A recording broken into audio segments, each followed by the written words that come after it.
how do you now apply it in a way that gets you the real results that you want? And we think that you're very wise in recognizing that the first order of business is to be done with the doubt. So we're going to come back to something that we said earlier. Everyone can relate, or most can relate in some way. So $100,000 in debt, would like to be $100,000 in the black, $200,000 gap. So not likely that that's going to change today in terms of what's actually in your bank account. But it is likely that you could go from doubt to positive expectation if you are willing to stay focused on a steady stream of conversation long enough to get the momentum going. And you don't need us, we can help do it. You don't need us to do it. You can find your own way out of your own doubt. But you have to understand that it's the doubt that you're trying to find your way out of, not the accomplishment of whatever it is that you doubt that you can accomplish. Did you hear that? That the work is to work your way out of the feeling of doubt, not into the having of whatever it is that you feel doubtful about. That's so big. Because the process to work your way out of doubt is a gradual process, but it's a for sure process. You can do it. You just have to show yourself that you can do it. And if you can do it once, you can do it twice. And if you can do it twice, you can do it 3 times. And if you can do it for a few days or a few weeks, then you can own that vibration about that subject. And so we start in very basic places. We start about things for which, as far as we are concerned, there can be no doubt. Law of attraction abounds. Accept it or don't, but it abounds. Now, us just saying that doesn't make you know it. We can know it with everything that we are, and we do.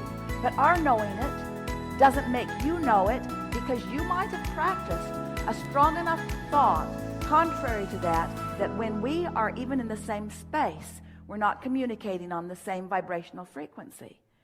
So that difference in frequency, let's say a friend knows something and you think you know something different or do know something different. So there's a difference of opinion there.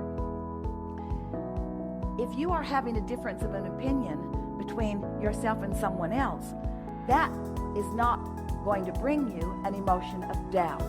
It's only when you have a difference of opinion with the source within you about that topic. In other words, doubt is your own contradiction of your own vibration. It doesn't have anything to do with the practical reality of something. It doesn't have anything to do with the certainty of something. The feeling of doubt is just, I've got contradictory energy. I say I want it, and then I say I don't have it. And I say I want it, and then I say I don't have it. And then I say I want it, and then I say I don't have it. That equals contradictory energy, and that's what equals that feeling of doubt. So when you say, I want to talk about the subject of doubt, what we hear you say is, I want to talk about the subject of contradicted energy in me.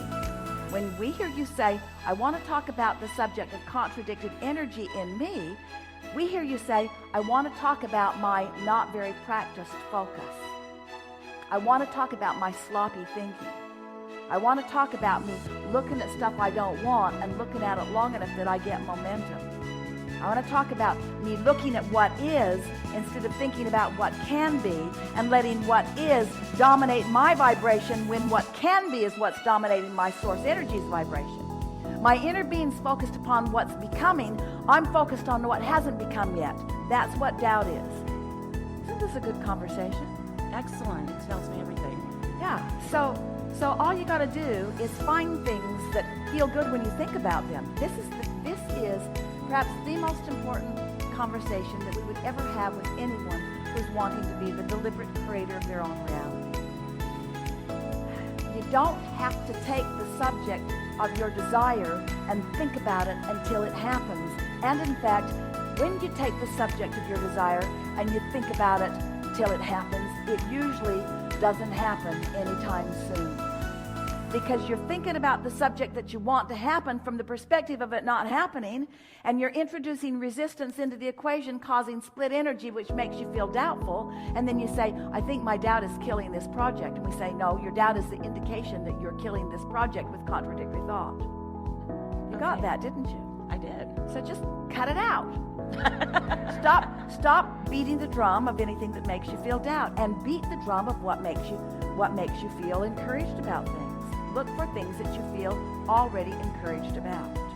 Can you give me an example of when doubt creeps in, how I can correct, eliminate, whatever it is I'm supposed to be doing? That's not the time to do it, because that's like, Abraham, I've fallen out of an airplane. I don't have a parachute. What should I do now?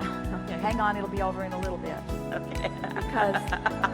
Because there's momentum that's going on.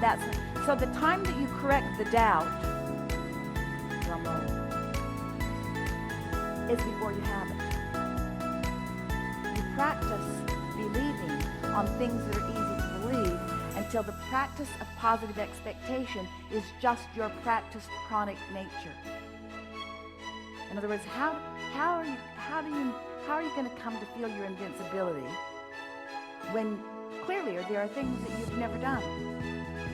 Well, by focusing on the things that you have done and just keeping that vibration so active that there's just not room for the contradictory vibration. I had a conversation one day with a woman on the telephone. She was having none of us. She just wanted us to give her some magic something that would take her directly to the condition that she wanted. And since we were trying to teach her how to create her own reality, we were extremely annoying to her. So we said,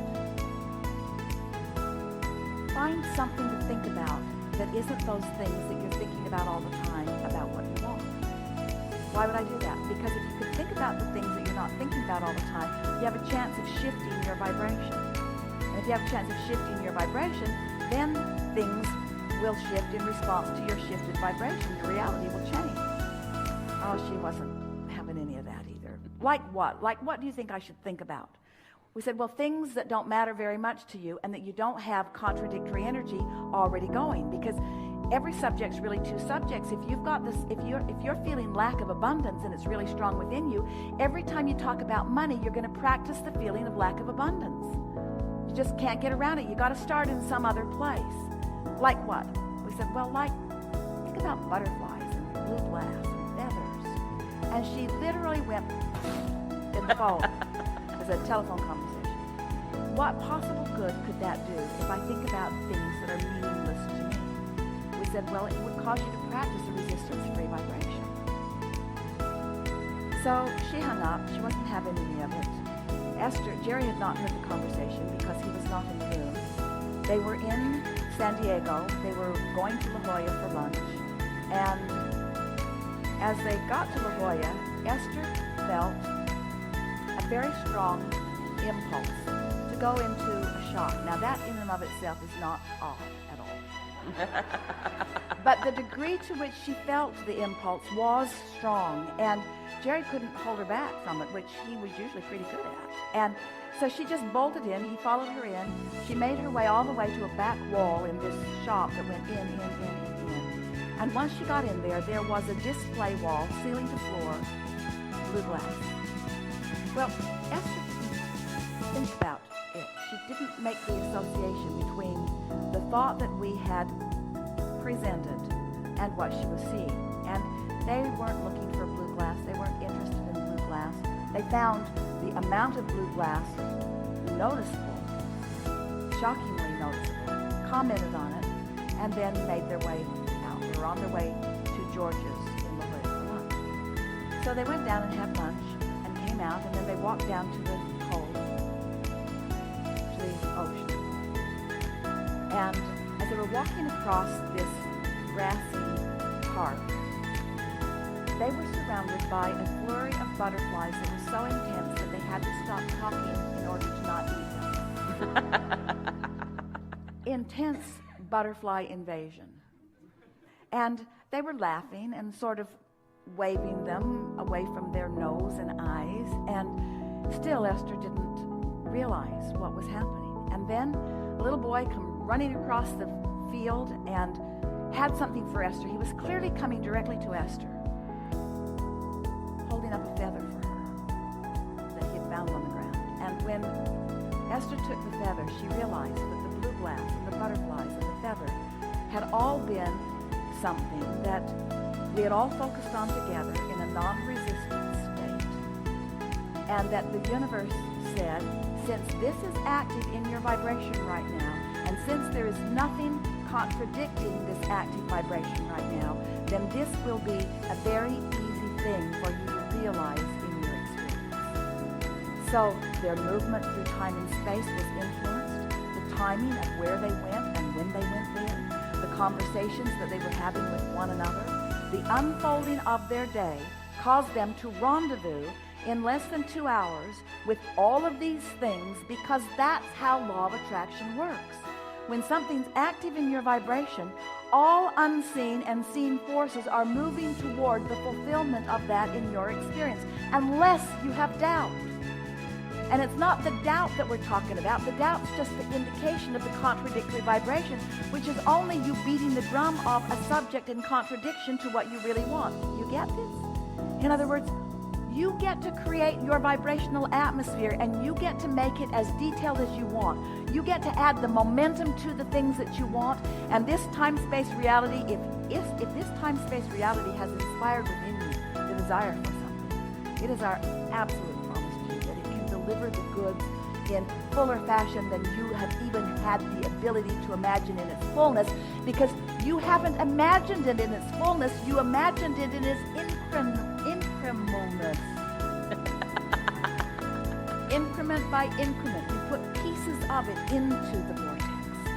And the universe has brought, by law of attraction, all of these things together. We are co-creating together, you see. Just understand your very important role, and most important, understand your most important work, which is that worthiness factor. So how does worthiness fit in with doubt? Well, worthiness is the emotion that you feel when you're not contradicting your own desire. And doubt is the emotion that you feel when you are contradicting your own desire. And why right now might you be contradicting your own desire? Because you've been practicing contradictory thoughts and they never felt good. Then why am I doing it now? Because you got used to not feeling good. You got used to the feeling of doubt. So much so that one day a woman said, we were trying to encourage her to talk about what she wanted instead of about what she didn't want. And she couldn't come up with much. And so we said, well, you want such and such. And she said, oh, I don't want that. I already got that.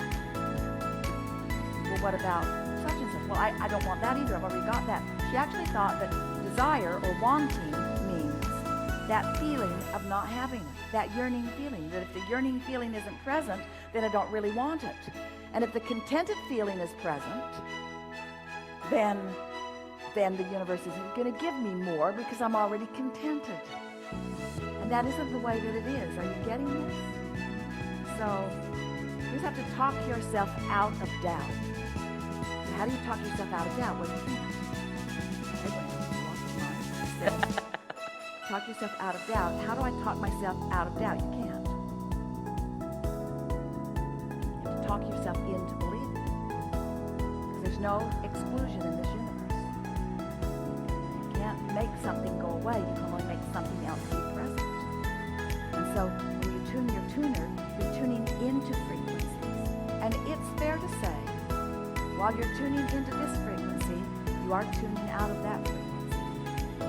But it is our promise to you that if you were to focus on tuning out of that frequency, you would tune into that frequency. Try to tune out. You want to focus on what you want. You want to start slow. If you have to think about butterflies and blue glass and feathers until you can show yourself. Esther and friends that had so much fun, they make lists of things that they don't care about, and then they watch how many of them the universe will bring to them today. Long list. Let's go find how much the universe can bring us that we don't care about. Oh, we cared about it enough to write it down. We just didn't care about it enough to worry about it. We just didn't care about it enough to doubt it. And we want everything that you care about to get into that category pretty quick. I don't doubt anything for myself because I know that I'm the creator of my own reality, and I know that I'm an extension of source energy, and I know that I was worthy in ways that I can't even find ways to describe. I know the goodness of my being. That's why I'm here. That's why I was given this opportunity. That's why I have this body. It's why I created all of this. I'm the creator of my own experience. have guidance and help me to remember the trajectory that I'm on.